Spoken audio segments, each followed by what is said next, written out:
Hello mga mi! Eto na nga for today's video ay maglilibot-libot muna kami. Ayan pala yung mga kasama namin na nasa likuran namin. At tuwan-tuwa naman itong si Sahaya dahil makakagala na naman daw siya. Let's go. At syempre kasama namin yung gagandahang mga ate ni Sahaya at mga pinsan niya. Ayan sila. Kasama din namin ang kanyang tita Myra. At dahil for the exercise ang mga person, ay nilakad namin yan. Ito nga palang pinuntahan namin ay sikat, trending na trending. Ngayon, napasyalan dito sa Pampanga. So ito nga palang nilakad namin ay hindi naman masyadong kalayuan, no? Nag-umpisa lang naman kami sa aming barangay, San Juan. Tapos dumaan kami sa South Korea. Charot!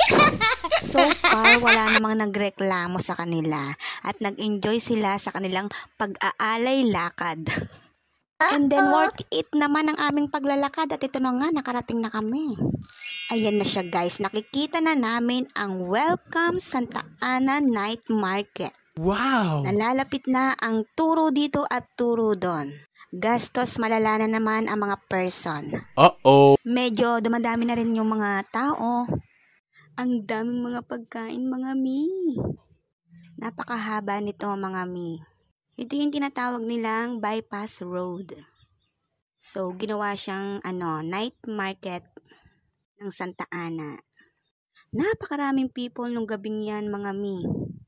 So guys, ito sasabihin ko, pag pupunta kayo dito, magsuot kayo ng pants, yung mga jogging pants or whatsoever, basta pant, kasi ang daming lamok dyan, mga mima. Nakikijoin din sila. Kaya mas better na magpants na lang yung mga pupunta dito, lalo na yung mga bagets.